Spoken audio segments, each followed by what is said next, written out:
Posibleng sa Senado na magpapasko ang ilang dawit sa flood control scandal matapos ma-cite in contempt sa mga nagdaang hearing.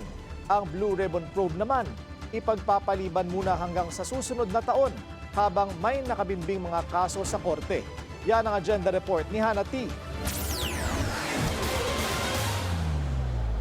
Hanggat walang warrant, mananatili sa Senate custody ang ilan sa mga sangkot sa flood control scandal kahit magpapasko. Pag wala, dito pa sila hanggat hindi tapos yung ribbon na hearing. Hanggang bagong taon, year, sir? Hanggang year, sir? Hanggang June of 2020.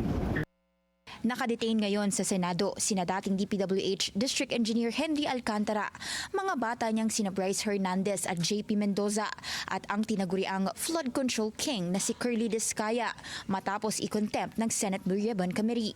Bagamat nirekomenda na ang pagsasampa ng kaso sa kanila at patuloy ang case build-up ng gobyerno, wala pang official warrant laban sa apat na flood control figures. Wala pa naman daw hiling ang apat na makalabas ng Senate premises.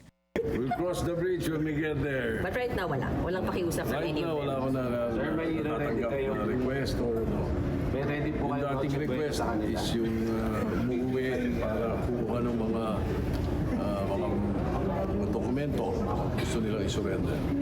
Sabi ni Senate Blue Ribbon Committee Chair Panfilo Lacson, mukhang next year na itutuloy ang Blue Ribbon Probe.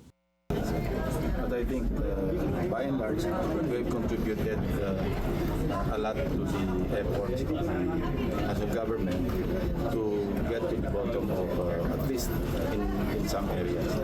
Covered na raw ngayon ng sub judice rule ang investigasyon sa flood control dahil may ilan nang nakabimbing kaso sa korte.